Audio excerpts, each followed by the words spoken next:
Você que me acompanha sabe que eu sempre busco separar o que é mais permanente do que é transitório, o que é modismo do que é movimento tectônico, digamos assim. Não significa que eu acerte sempre, né? O importante é acertar a maioria das vezes, né? Qual o método que eu utilizo, né? Eu preciso sempre recorrer à história, eu preciso sempre recorrer aos precedentes, eu tenho em mente, quer dizer, a metodologia científica. A metodologia científica busca separar o que é sistemático do que é aleatório.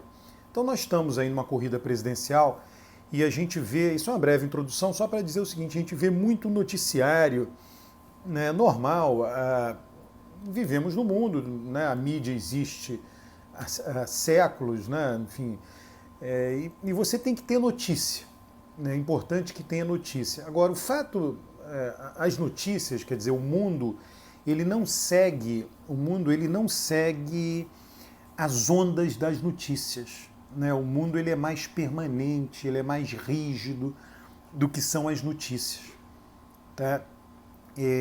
As notícias dão a impressão de que tudo mudou toda hora, né? Quando as coisas não acontecem desse jeito, né? Então, pegar a eleição presidencial, nós temos uma polarização que ocorre em função do fato de ter um presidente da República que vai disputar a reeleição. Um presidente da República que tem um núcleo de eleitores, um núcleo mais permanente de eleitores, 20%. Ele tem certamente 20% de votos, né? Para começar, você tem do outro lado, olha, a gente está falando da candidatura de Lula, que Lula foi... a candidatura se tornou possível em março do ano passado, com as decisões do ministro Fachin. Mas vamos imaginar que Lula não pudesse ter sido candidato. Até agora não fosse ele o pré-candidato ou o candidato. O PT teria 20% de votos. Um candidato do PT teria 20% de votos. Aí todo mundo ia acreditar que seria possível, né, que uma vaga seria do Bolsonaro, a outra estaria em disputa, que o PT não teria chances, né? E aí você consulta a história, consulta o precedente, e aí vai ver que o PT vem disputando. Pode acontecer de uma vez? Pode, né? Claro que pode, como aconteceu com o PSDB, né? E aí o PSDB foi-se embora, né? Na verdade, o grande elemento de decadência do PSDB tem a ver com o governo Temer. O PSDB tinha sido derrotado por Dilma em 2014 por uma margem muito pequena, a margem mais apertada até hoje, 3 pontos percentuais, 3, um quebradinho, né? E aí o PSDB se coloca como principal oposição caso o governo Dilma fosse muito mal. Em algum momento, no meio do mandato de Dilma, né, entre 2015 e 2016, tudo se consumou em 2016, no primeiro semestre, Dilma sofre impeachment e o PSDB entra no governo. O PSDB, que era, como se diz na política, que era pedra, né, se torna vitrine, se torna vidraça. Então ele entra no governo e o PT vai para a oposição, né? Só que uma oposição muito recente, né? Naquele momento ali, ou em 2018, uma oposição muito recente. O eleitorado olha para tudo aquilo ali e diz, espera aí, é evidente, né, que PSDB e MDB se tornaram governo, todo mundo estava vendo, Temer do MDB, né, Aécio Neves, importante figura, o PSDB apoiando, ocupando cargos, Bruno Araújo, ministro das cidades, né? Então, assim, o PSDB entrou de corpo e alma no governo Temer. Vamos pensar contrafactualmente, né? O se não existe. Se tivesse acontecido assim, mas o pensar contrafactualmente ajuda, né, a gente imaginar cenários alternativos. Só isso, um exercício dentro da razoabilidade. Dilma não teria sofrido impeachment, teria concluído seu mandato em 2018 e o PSDB seria a principal oposição a Dilma, né? Não seria só Bolsonaro, o PSDB seria a principal oposição a Dilma até 2018. E Aécio Neves, se tivesse sido candidato em 2018 pelo PSDB com Dilma presidente, ele seria lembrado pelo eleitorado como aquele que foi derrotado por Dilma 4 anos antes. E o eleitorado tradicionalmente diz o seguinte, olha, nós colocamos ela, não funcionou, chama quem foi derrotado. Né? É um cenário, né, que poderia ter acontecido. né?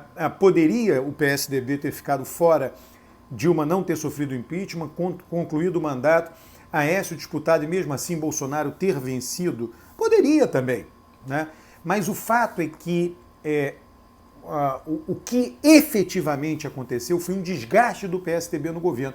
E aquilo foi tudo para o PSDB. Quando a gente olha as coisinhas da mídia, agora o PSDB acaba, agora o PSDB acaba. Do ponto de vista nacional, o PSDB acabou em 2018, quando Bolsonaro capturou todo o eleitorado do PSDB. Eu gosto de usar a expressão, né? Todo o eleitorado que votava no PSDB em 2018 foi transplantado para Bolsonaro. Agora, né, então ali o PSDB morreu nacionalmente, né? E esse eleitor, que antes era leal ao PSDB, se tornou um bolsonarista, se tornou leal a Bolsonaro. Agora nós estamos prestes a ver isso no estado de São Paulo.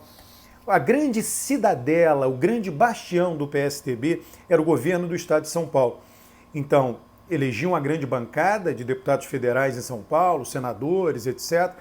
E aí, não tendo acesso à máquina política do governo federal, essas figuras do PSDB, a espinha dorsal do PSDB, a coluna vertebral do PSDB, tanto eleitoral nacional quanto política, era em São Paulo. O PT é diferente. O PT tem espinha dorsal em São Paulo, mas a espinha dorsal eleitoral, a coluna vertebral eleitoral no Nordeste. Então o PT, nesse sentido, é mais dividido, né? É mais dividido do que era o PSDB. Agora, o PSDB corre sério risco de sequer ir para o segundo turno na disputa para o governo do estado de São Paulo.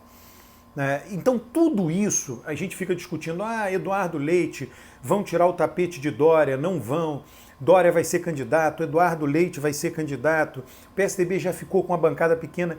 Eu vou te dizer, o meu ponto de vista de cientista político é desejar que o Brasil não reinvente a roda. O que significa não reinventar a roda?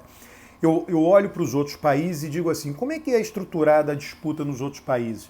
Na maioria deles, né, é estruturado com 2 grandes partidos, um de centro-esquerda, um de centro-direita, às vezes tem um ou outro que desafia, pegar o caso lá da Espanha, você tem o PSOE, aí aparece o Unidos Podemos e desafia o PSOE na esquerda, aí aparece lá o Vox, os Ciudadanos, e desafia o PP na direita, mas você tem duas grandes estruturas, 2 grandes partidos, né? E esses 2 grandes partidos estruturam a disputa.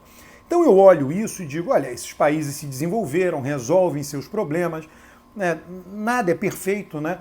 Mas para que eu vou reinventar a roda? Eu gostaria que no Brasil tivesse a mesma coisa. Então é nesse sentido que eu lamento a decadência do PSDB. Existe hoje um espaço a ser ocupado de um partido político de direita, alá como já foi o PSDB. Né? Não sei se o PL vai ocupar.